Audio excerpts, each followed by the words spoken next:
Good evening, everyone. Welcome to our annual International Holocaust Remembrance Day commemoration. January 27th is a date designated by the United Nations to commemorate the Holocaust across the world. 76 years ago today, on this date, Soviet troops first entered the Auschwitz camp complex and liberated the approximately 7,000 survivors remaining in the camp following the death march evacuations in the days preceding. This date was chosen, at least in part, because of the iconic status of Auschwitz. The United Nations resolution that established International Holocaust Remembrance Day specifically calls for education, and it is our tradition at MCHE to honor this request at this commemoration. Given the significance of this date and its direct ties to Auschwitz, we'd like to take just a moment to tell you more about the upcoming exhibition, Auschwitz, Not Long Ago, Not Far Away. MCHE has the distinct honor to be partnering with Union Station to offer a complete educational experience surrounding this groundbreaking exhibit. Last night, we announced a remarkable slate of local, national, and international scholars who've each committed to sharing their expertise with us to help understand this history and to create meaningful dialogue in our community. Tonight is the first program of that partnership. And it's my pleasure now to introduce George Costello, the president and CEO of Union Station, Kansas City, who's going to share a little bit more about this exhibition. Thank you, Jessica. It's a distinct honor to be able to work closely with the Midwest Center for Holocaust Education.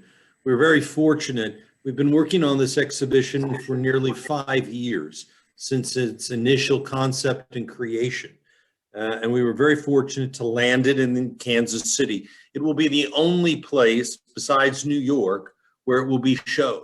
And then it must go back to Europe after the exhibition. Last evening, we announced that the exhibition will be opening on June 14th, 2021, and it will be here for nearly 6 months. The outpouring from the Jewish community has been heartwarming and so impressive. As of today, we have already sold 11,000 tickets in advance of this exhibition, with interest from all over the United States and also the world. The exhibition will be nearly 15,000 square feet, having nearly 700 original artifacts, many of which that have never been seen, especially in Kansas City, if not the United States, and over 400 photos. It tells the rich history about Auschwitz, but more importantly, it tells and documents the important story of the Holocaust. We have been fortunate to be able to work with the Midwest Center for Holocaust Education. As we bring this to Kansas City, it's vitally important that we tell the story that we never forget and we always remember. To be able to partner with the Midwest Center for Holocaust Education to add rich, in-depth community dialogue and seminars is vitally important.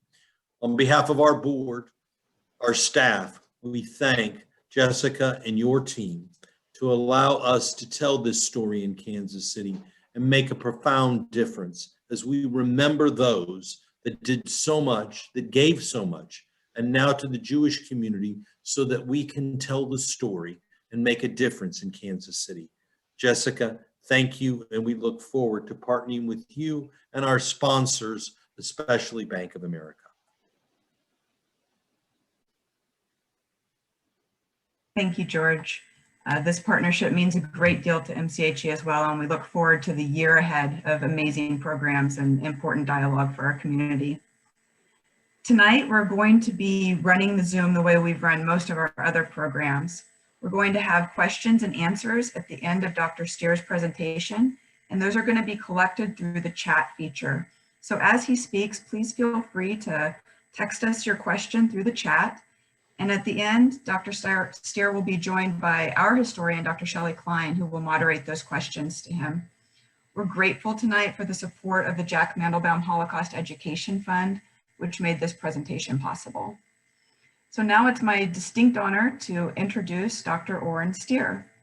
He is the Director of Holocaust and Genocide Studies Program and Professor of Religious Studies at Florida International University. He's the author of the book Holocaust Icons, Symbolizing the Shoah in History and Memory, and that's our focus for tonight's presentation. He has been a Center for Advanced Holocaust Studies Fellow at the United States Holocaust Memorial Museum, and his current project examines the dimensions of testimony in Ellie Wiesel's writing. Dr. Stier, thank you for joining us, and the Zoom is yours. Thank you so much, Jessica, for that introduction, and I'm excited for your entire community to hear about the exhibition that's coming soon. It's a truly, truly remarkable exhibition and an amazing opportunity. I urge you to spread the word far and wide and make sure that everyone in the middle of the country hears about it and gets a chance to see it. It is really a remarkable opportunity. So I also want to just thank Shelley Klein and the Midwest Center for Holocaust Education in Kansas City for hosting this virtual event based on my book, Holocaust Icons, in honor of International Holocaust Remembrance Day, which, as you know, is today. I hope one day I can meet you all in person, maybe not all of you. I see there are 127 people logged in, which is terrific, but at least some of you. And at the same time, I'm grateful for the opportunity to be practically in two places at once. At FIU, we're in the midst of our annual Holocaust and Genocide Awareness Week, and I literally just left a panel on poetry and the Holocaust to come here. My colleagues joked around that I needed to put on my winter coat. So miracles of modern technology and COVID aside, I'm very, very happy to be able to be with you in this format. Before I start my PowerPoint, let me just begin with a little bit of background to the book that I'm speaking about tonight. My previous monograph titled Committed to Memory addressed Holocaust memory and its public history on a macro level. There I examined a whole range of institutionalized forms of Holocaust memorialization and what those forms contribute to the nature of such memory in contemporary society. But it was there that I first began to investigate the nature of Holocaust symbols and their uses and abuses, and Holocaust icons grew out of that exploration. Symbols, we know, are both conventional representations of objects and ideas like shapes and signs, and also things themselves that in turn represent other things, even abstract concepts. And so with that, let me start my screen share.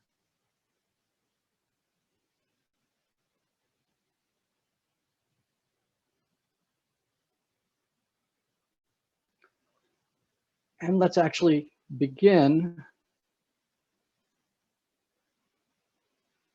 with perhaps the most familiar symbol of the Holocaust. And I guess I want to ask you to just look at this and reflect. What is it? What does it represent? And since we're not opening it up for a discussion, I'll answer for you. It's a badge. It represents a specific community of memory. It's easily reproducible and simplified. It has a long history. It can be used politically to express or lay claim to a particular kind of power. It's called the Magen David, as many of you I'm sure know. And today it's as close to a universal symbol of Jewishness as one can get, that is without the lettering in the middle. But with the lettering, of course, it has a very different kind of connotation. So it has kind of a dual role, the shape itself and the form that it takes in the Holocaust context.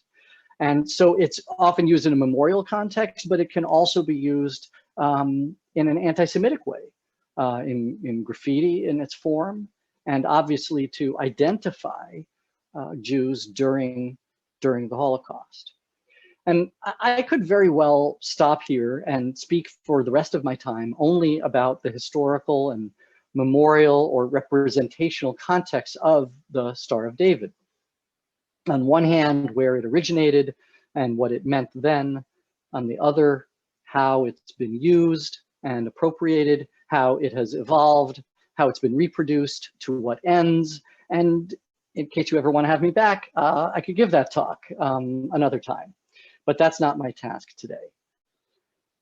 In my book, I set out to investigate the nature and power of Holocaust symbols, to try to understand their ongoing cultural impact and their ubiquitous presence, their lives and their afterlives.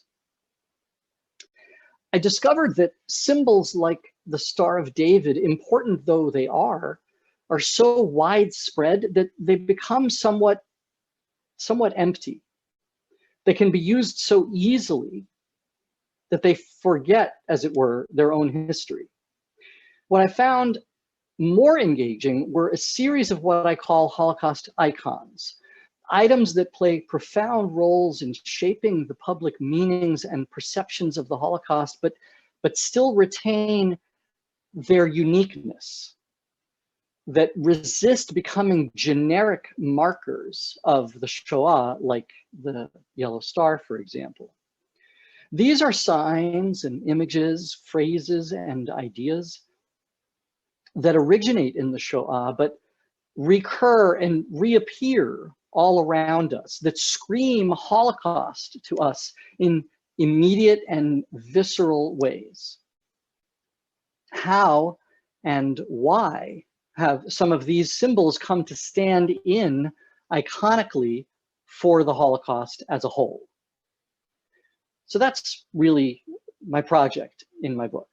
And in using the term icon in the title, I'm deliberately echoing the origins of the term in Christian theology, which maybe is a little odd, but let me try to explain. The classic Eastern Orthodox Christian icon is an object of contemplation and veneration that expresses and facilitates access to the hidden spiritual reality of nothing less than the incarnation itself, and assists in the instruction of the faithful in that reality through religious experience, reverence, and devotion. So icons are not artistic representations of a Christian theme or accessories to the act of worship, but rather instruments through which the knowledge of God, through the mystery of human incarnation, becomes accessible to humankind. So for religious adherents, icons testify to truth. Functionally, an icon acts as a kind of short circuit, allowing quick, non-cognitive access to the larger hidden reality to which it refers through symbolic association.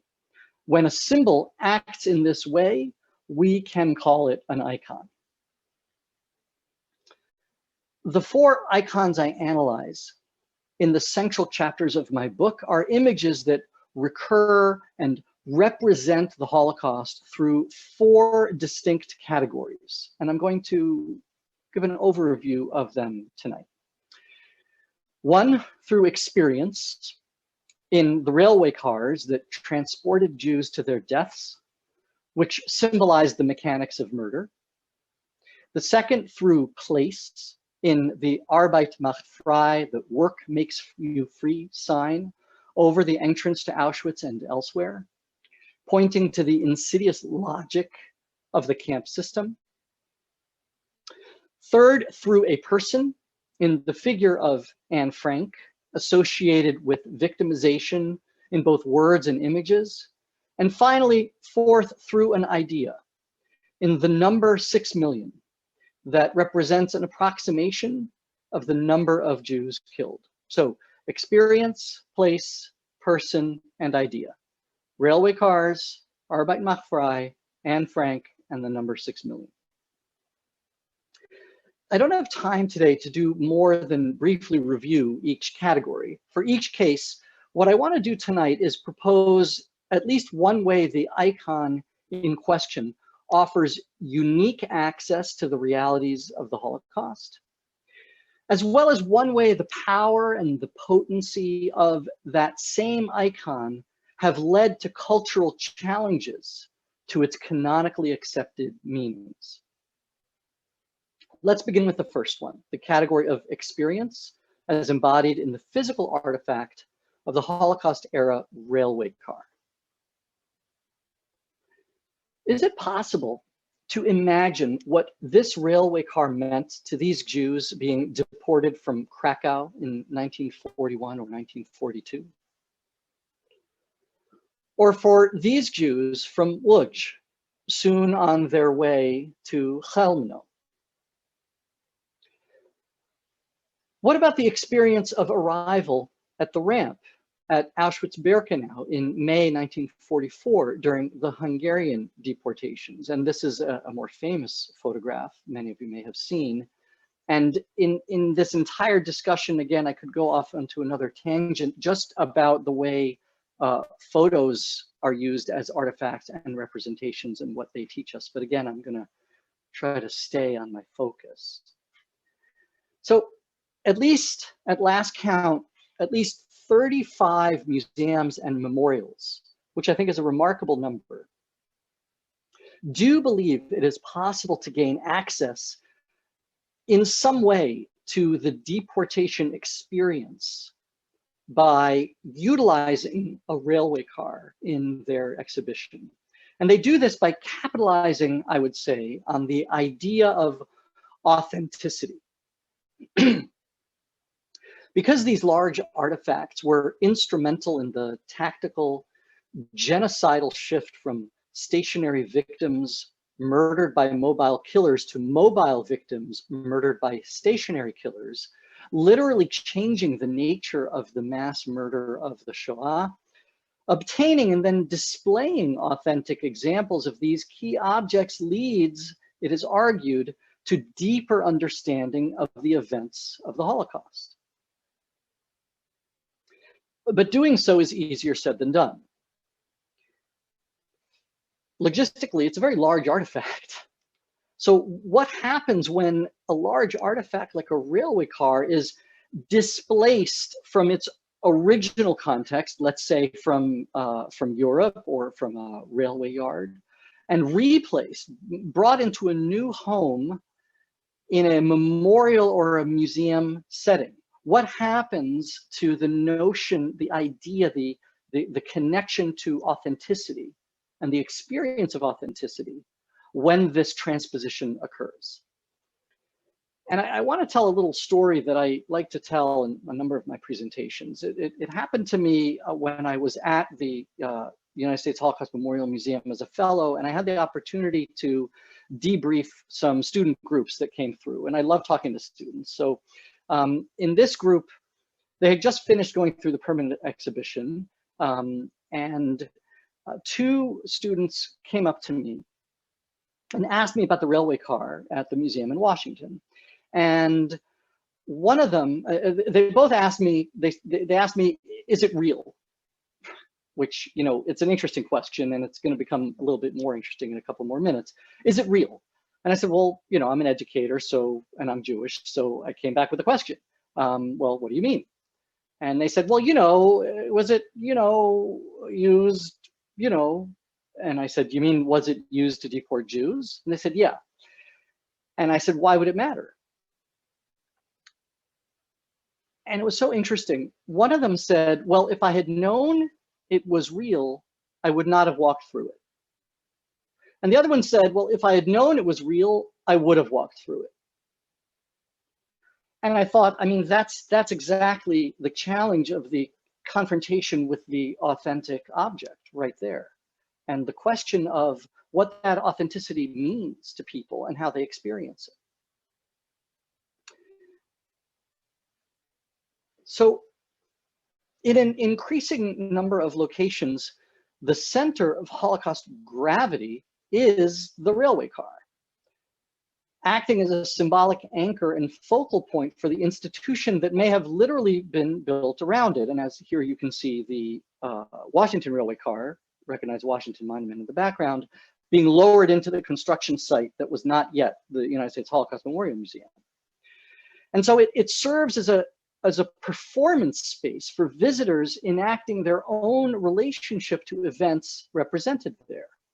as well as for the institution's ideological expressions concerning the Shoah.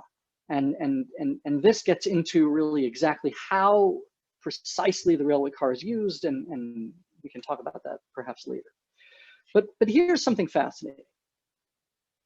In each case of a Holocaust icon, there's at least one challenge to its power and its authenticity, as I promised you earlier. And this threat exists because the item in question is iconic, I argue. If it weren't, no one would bother challenging it. So consider, for example, Polish artist Robert Kuśmierowski's work Wagon from 2006. This was created for the 4th Berlin Biennial for Contemporary Art. And look at it, because this railway car is not a relic, nor is it an artifact. It's a replica. It's constructed and it's displayed as art, not as history. And so how does this artistic replica impact our understanding of the railway car artifact as a Holocaust icon? Kuśmierowski's railway car is a fake, exhibiting the artist's recurring technique of replicating objects using ordinary materials, playing with themes of reconstruction and falsification. Despite its very authentic appearance, Wagon is entirely artificial. Against debates about the authenticity of railway cars put on display, the artist has created a completely authentic copy of a Holocaust-era railway car, provoking reflection on the very act of displaying these large artifacts and perhaps commenting on the current museal obsession with acquiring the authentic vehicles of Jewish deportation and death and presenting them for public consumption, right? Asking people to think about their relationship to this object and why people feel it's so important, many people feel it's so important to have this kind of authentic object. You know, people say that imitation is the sincerest form of flattery. Kuśmierowski's replica shows just how real the actual railway cars are. Okay, case number 2. Everyone here will likely recognize this image and is probably familiar with the phrase and its centrality in representing the Holocaust, especially because it's understood to be a gateway to the camp phase of that experience. Arbeit Macht Frei, the phrase, stands as an access point to the Holocaust because of its presumed function as a threshold of initiation. You may not know that its use was widespread during the Shoah. So here, for an example, is a version from Flossenburg, photographed, I have to tell you, in May of 1945 after liberation, but nonetheless believed to be the first appearance of the phrase on a camp gate. Little bit of history, the Nazi use of the phrase is attributed to Theodor Eicke. He was former commandant of Dachau. He was founder and trainer of the Death's Head Brigade. He was an inspector of concentration camps, and the phrase is actually taken from a longer slogan, which in its entirety read, Jedem das seine, Arbeit macht frei, which translates to each what he deserves, work makes free. But it's really only the second part that became so symbolic of the Nazi enterprise and its cruel irony. So here, for example,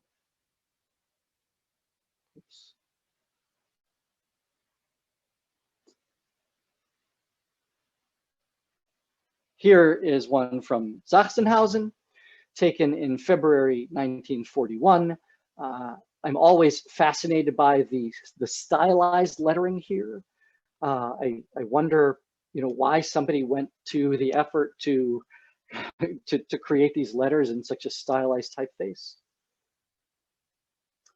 And I just, again, back to the phrase itself, there's a scholar in Vermont who has argued that the phrase is really more like a proverb, and has shown how it has a very long prehistory in Germany, going back to 19th century ideas of the virtuous redemptive value of labor, tied to the racist notion dating a little bit later to the Weimar era, that Jews were not fit for real labor.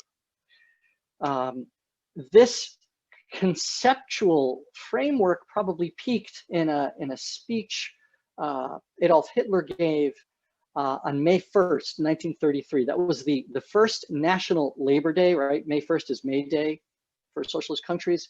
So this was the Third Reich's first National Labor Day. It was a paid holiday, celebrated with parades and rallies throughout the country, in which the Fuhrer proclaimed the value of self-sacrificing productive labor.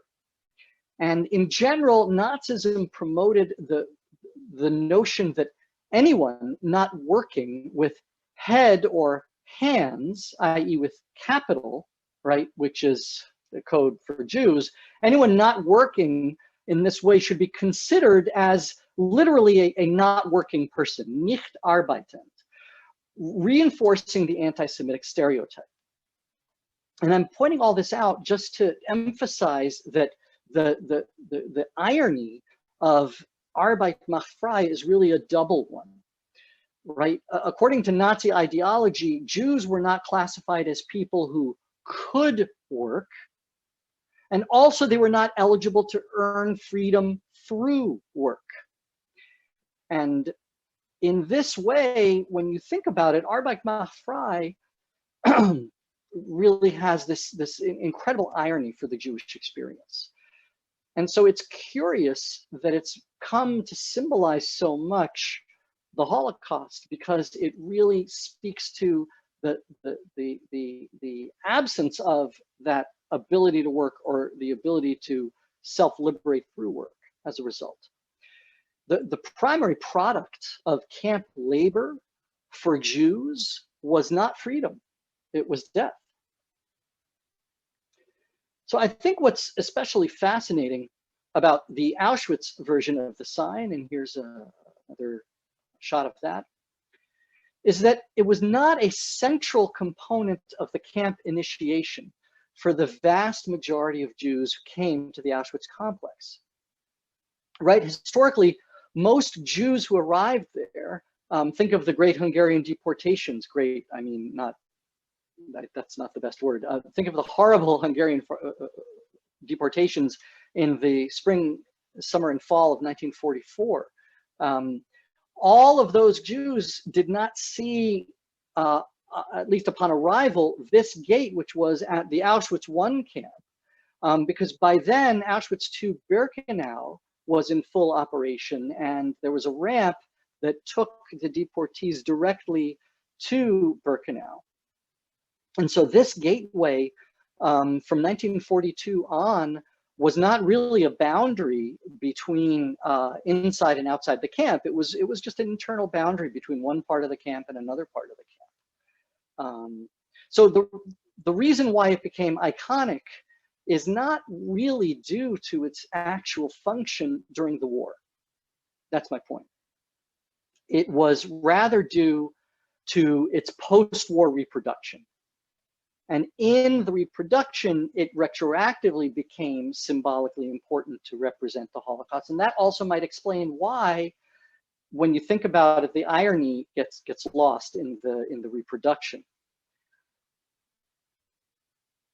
So, a great example of this slippage, just one of many post-war representations of the famous gateway, is from Art Spiegelman's award-winning autobiography, Maus, which marks the climax of Volume 1, published in 1986, which depicts Art's parents' arrival at the infamous camp.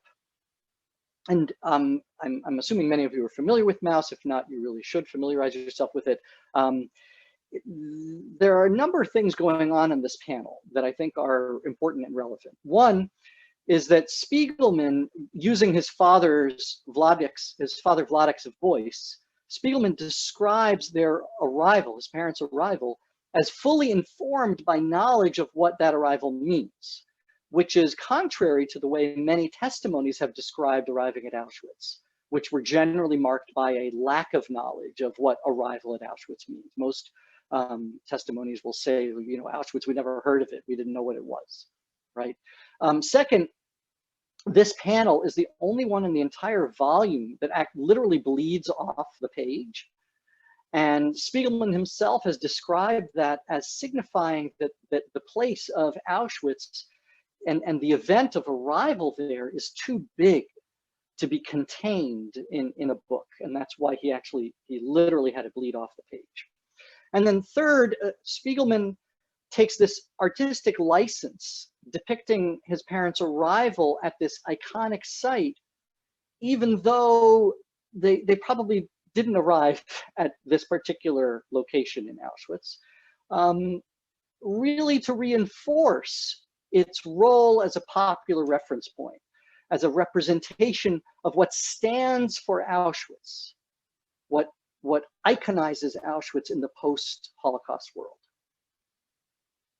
Again, let me cite a threat to the iconic gateway's status, indeed to its very existence, as some food for thought and reflection.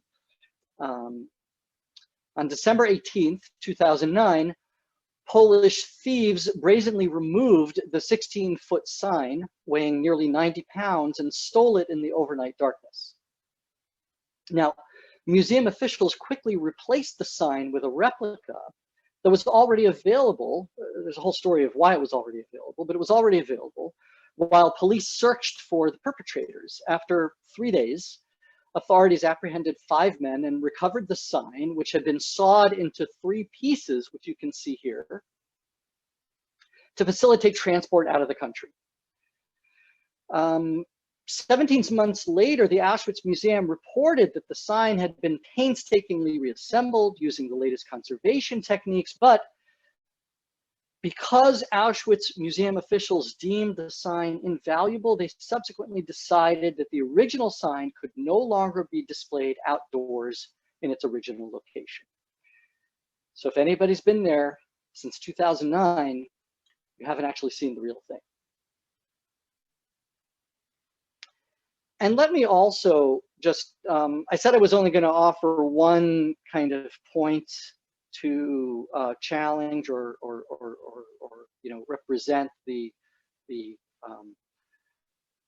negative iconicity of these 4 icons, but I couldn't help. There's another new disturbing image to add to the collection, which is the notorious Camp Auschwitz hoodie with the tagline, "Work brings freedom," a loose translation of Arbeit Macht Frei, which received so much attention when it was worn by a rioter at the Capitol on January 6th, not long ago at all, 3 weeks ago. This is just a screen grab of one of the many places where you can buy one. I didn't want to glorify a person wearing it, and I did find interesting the Made in USA stamp, which only extends its irony. Okay, example number 3. Our third example provides access to the Holocaust through the persona of Anne Frank, who is no doubt the most famous Holocaust victim, and yet is also paradoxically its most famous survivor. Of course, she didn't survive. She died a horrible death of typhus and starvation in Bergen-Belsen just weeks before liberation. But her diary and her image are so well known that in a way she did survive. And to this day, people all over the world access her persona, both visually and through the written word, by a kind of identification with her, as examples through her Facebook page. So here I'm going to tell the story of just one image. It appears on the cover of the first US edition of the diary, which was published posthumously, as most of you I think probably know, in 1952. And it shows the author in 1939, which would be at about the age of 10. Her father, Otto, the only survivor of the 8 who hid behind his company's office and warehouse at Prinsengracht 263, selected this photo to be the cover image for the first US edition. But the photo was also one chosen by the author herself as a keepsake to place in her diary, selected from photo albums that must have been in the secret annex along with the Franks, likely brought there by their helpers to provide some comfort for the Jews cooped up there for a little over 2 years. And let me see if I can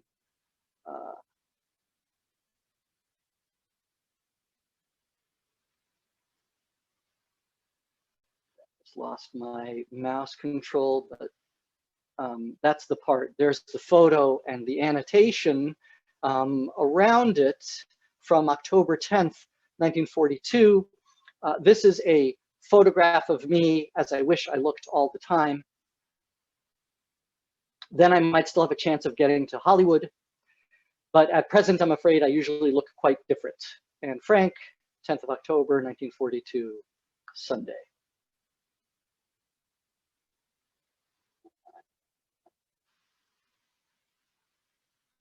Trying to reclaim my mouse. Great. Erase all that. Okay.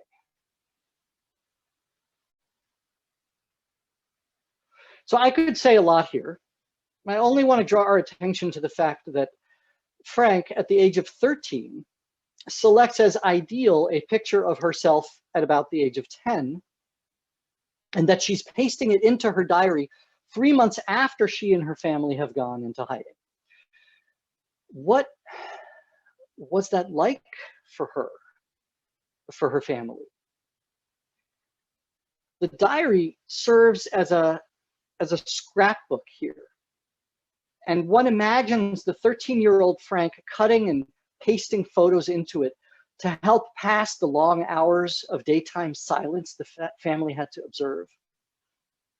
Moreover, I'd like to think that Frank's own act memorializing her younger self implies a wistful engagement with a more free and innocent time of which she must by now be painfully aware. And this particular photograph also had a notable afterlife in yet another challenge to the icon's established set of meanings. And I'm losing control of my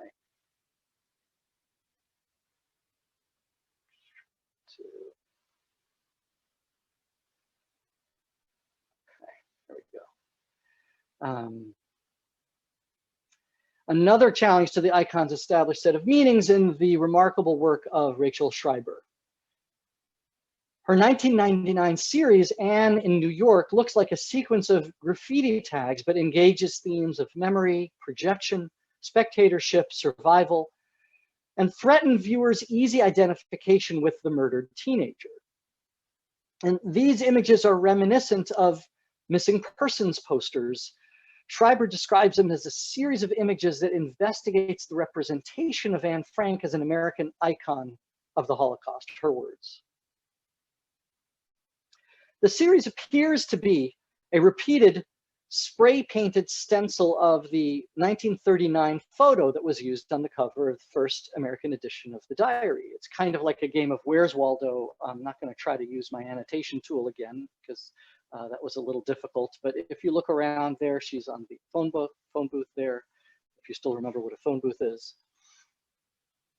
And these images are applied to sites throughout Manhattan, including a newspaper kiosk, a phone booth, a vending cart.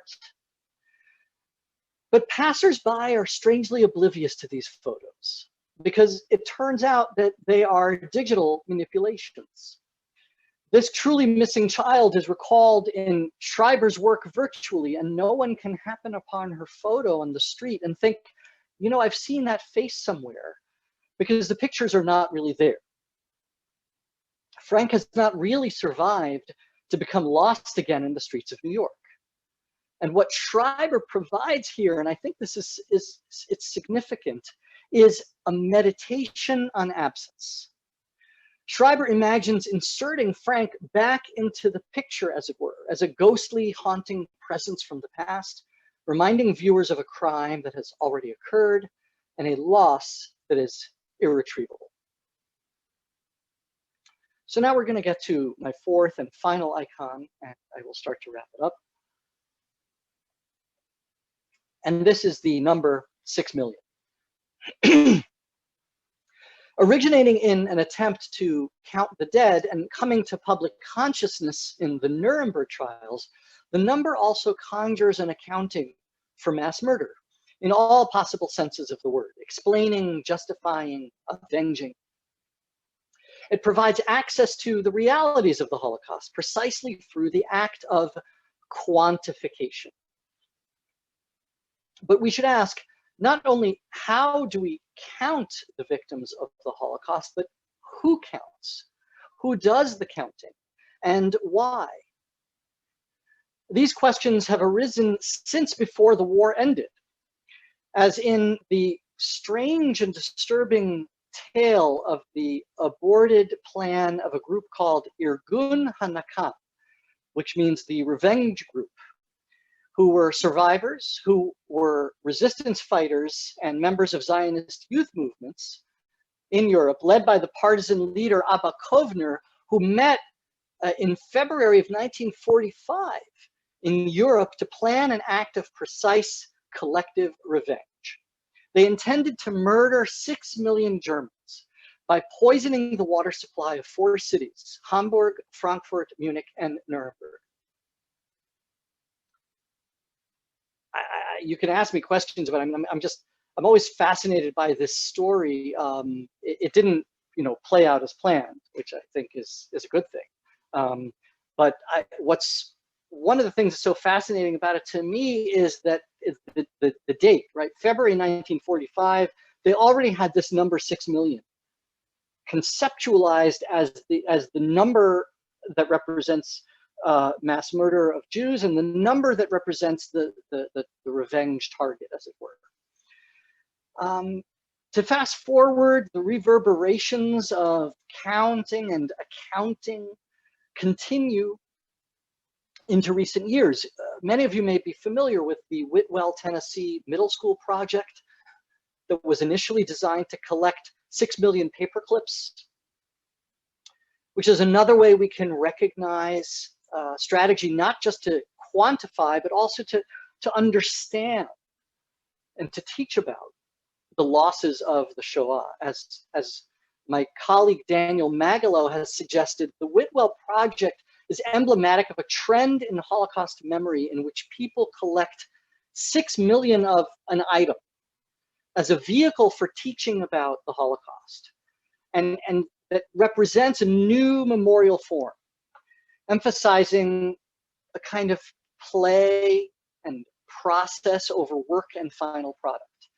And there's a lot of criticism of this. Critics complain that these projects trivialize the Holocaust, right? People are not and should not be identified with objects, particularly throwaway objects like paper clips. But supporters claim that such projects are transformative, that they teach tolerance, that they build community.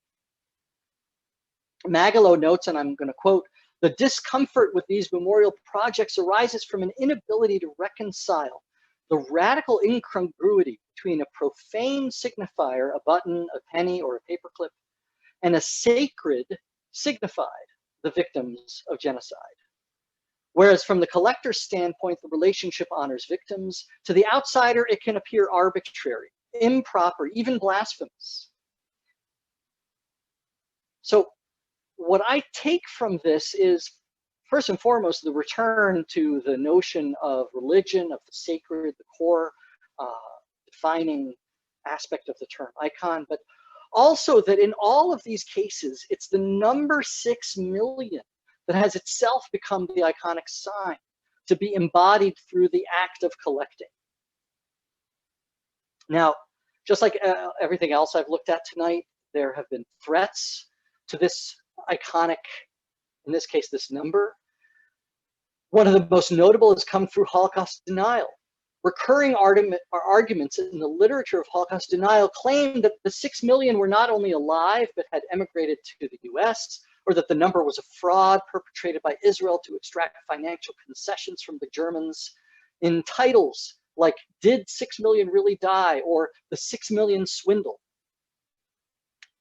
Again, clearly, the number 6 million has been significant enough for Holocaust deniers to concentrate at least part of their efforts on assailing its validity from multiple angles. If it were not the iconic figure referring to mass murder of Jews in the Shoah, it would not appear prominently in the titles and arguments of these works.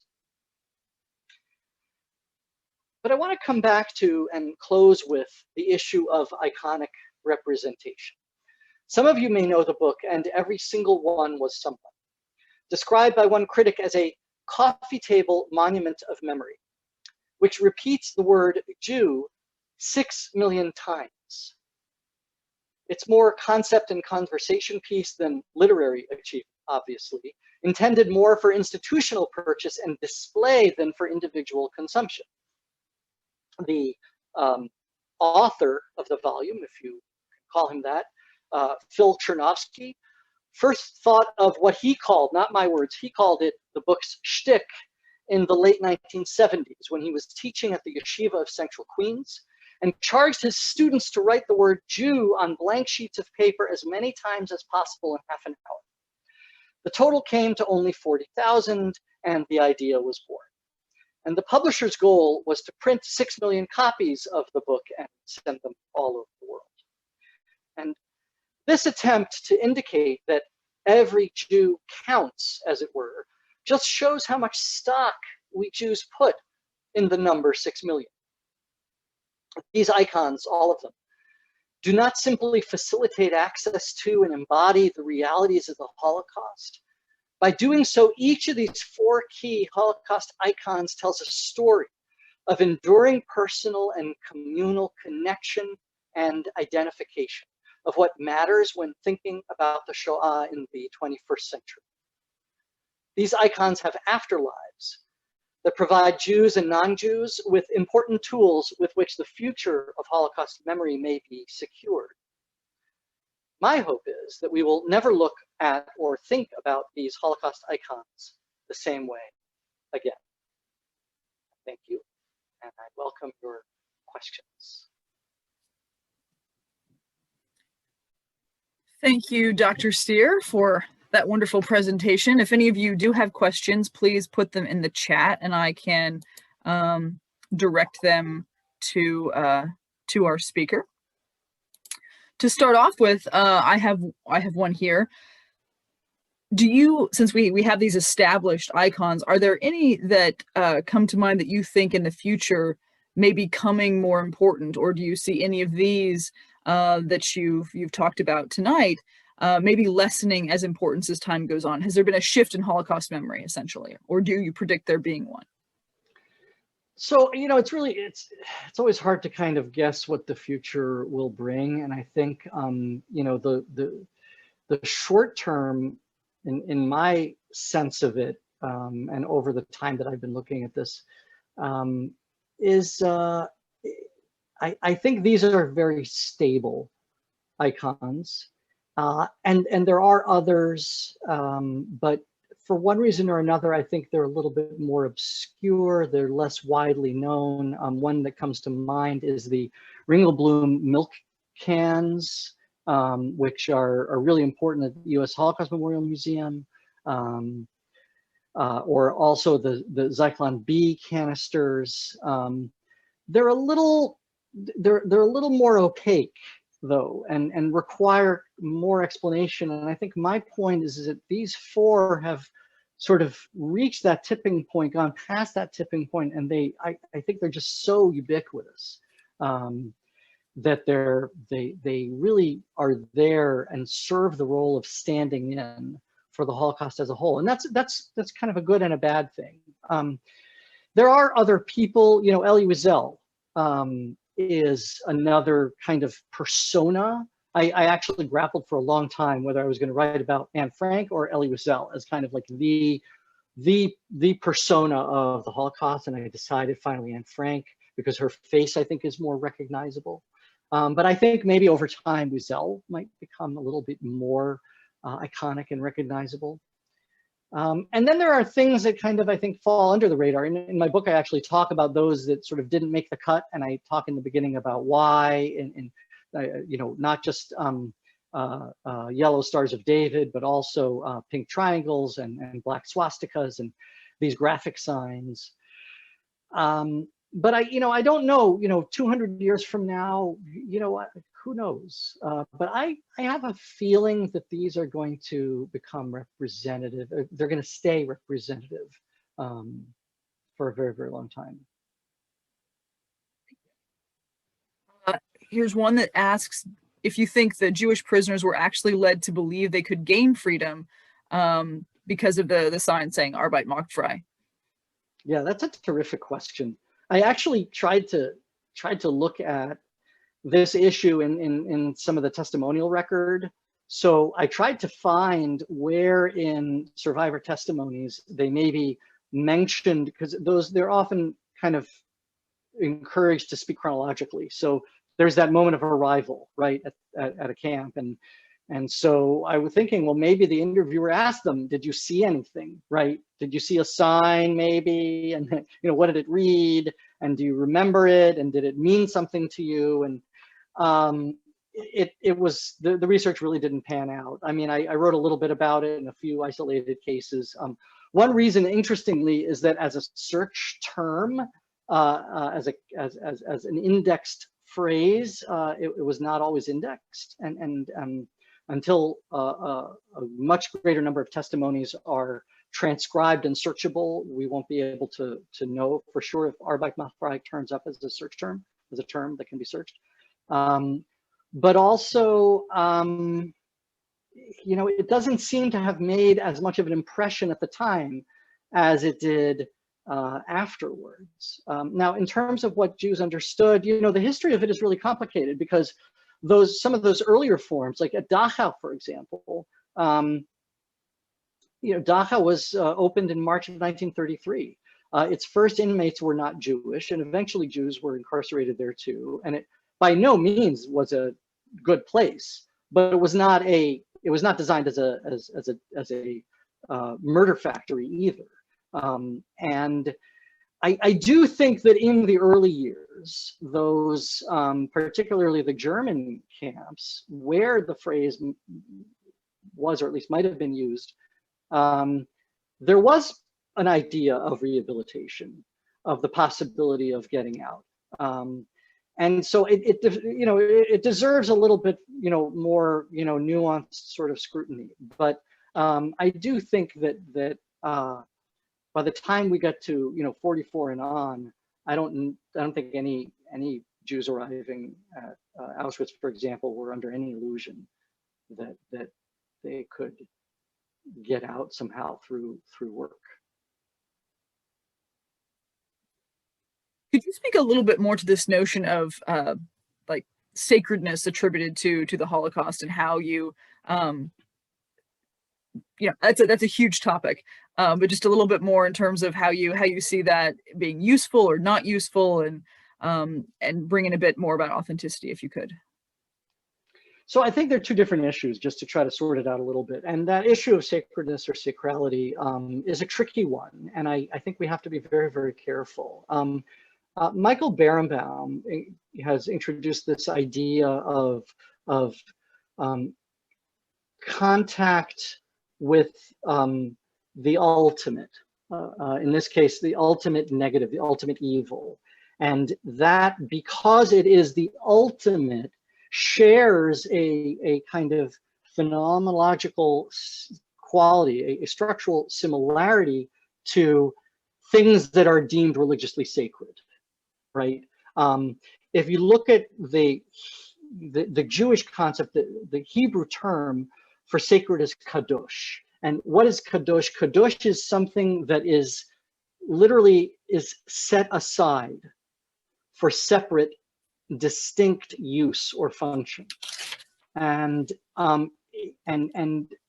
so very similar to the anthropological notion of something that is taboo, right? So sacred doesn't mean exalted. Sacred means set aside for a particular purpose, use, and function. And in that way, that very particular way, I think we can talk about Holocaust objects and icons as having that sacred quality, because they have that quality that they're imbued with that contact with the ultimate. We're actually I'm part of a group that's working on this issue as kind of an ongoing issue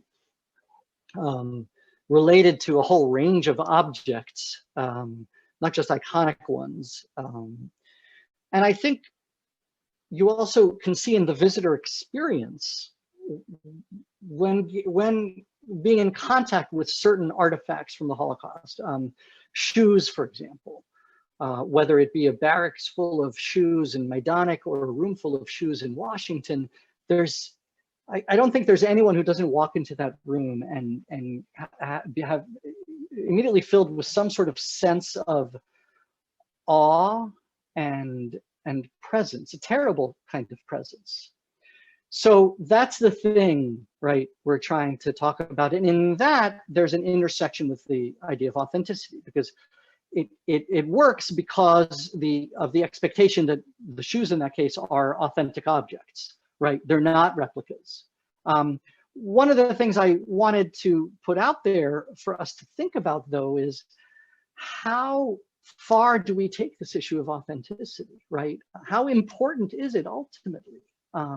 If something is the real thing, or a replica, or even how much does it matter? There was a whole debate over the railway car in Washington, for example. It's an institution, a lot of resources went into it. It's a very high profile institution. So one of the things they did when they were putting the permanent exhibition together and gathering their collection is they really wanted to research the provenance of every single item.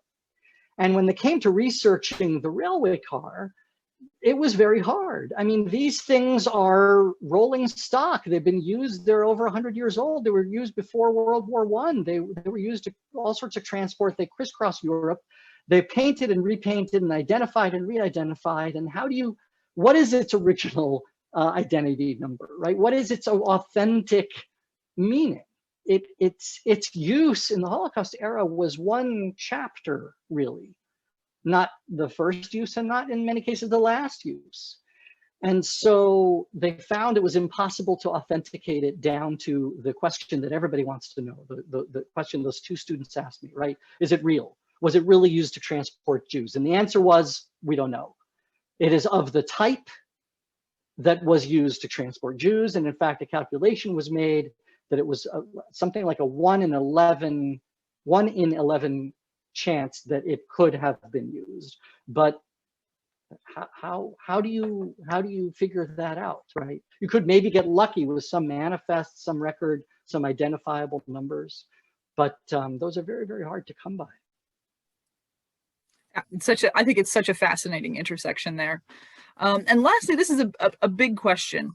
But how do you think these icons of Holocaust memory or memorialization in general can not only help us remember and honor those that we lost and those that suffered, but help us also prevent further tragedies and violence in the world? I know it's a huge question, but any thoughts on that? Yeah, wow.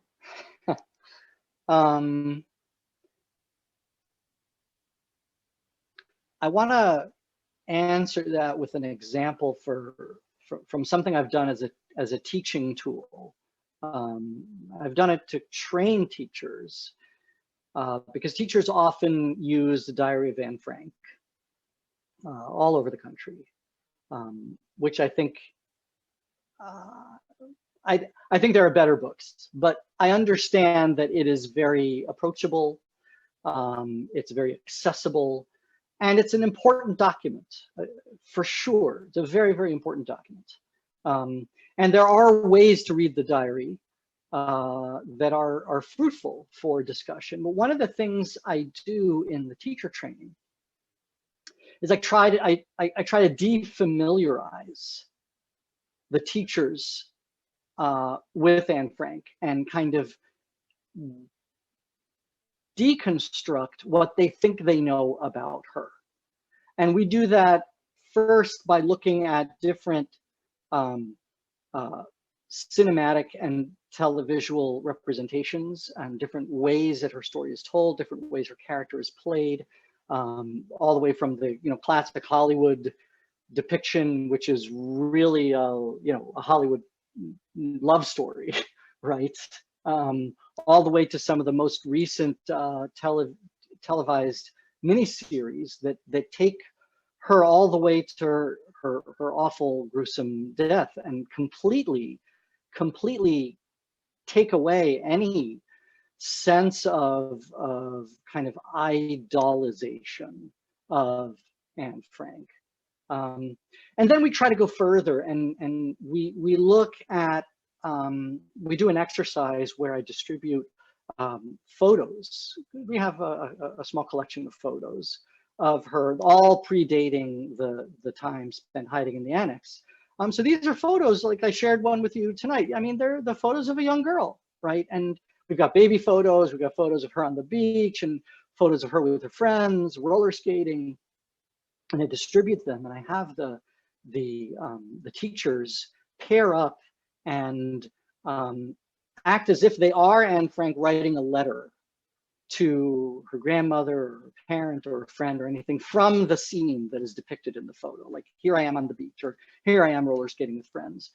All to bring us back to get away from the iconic image, get away from the idolized image, and think about Anne Frank as a young girl who got caught up in these terrible circumstances because she was Jewish.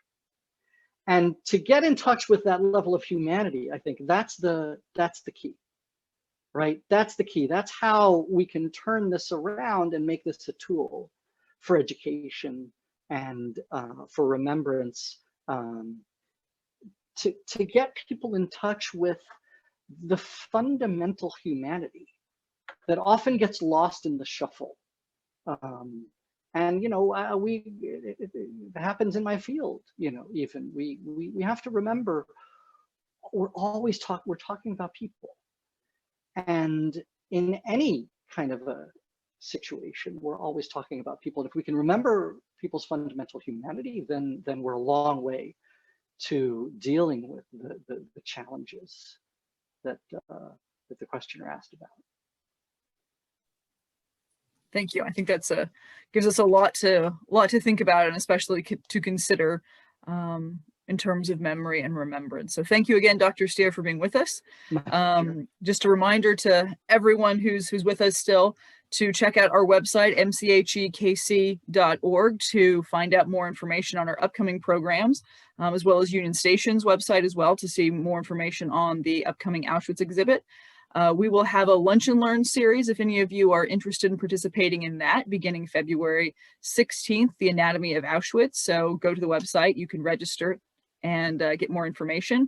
And we'll also be doing our spring film series a little bit differently this time. We'll be joining together on Zoom for discussions after you all watch the films on your own via a service called Canopy, and all that information is on our website. But we're still doing a version of the film series, but we will have live discussions on Zoom once a month to discuss those films. So lots to look for.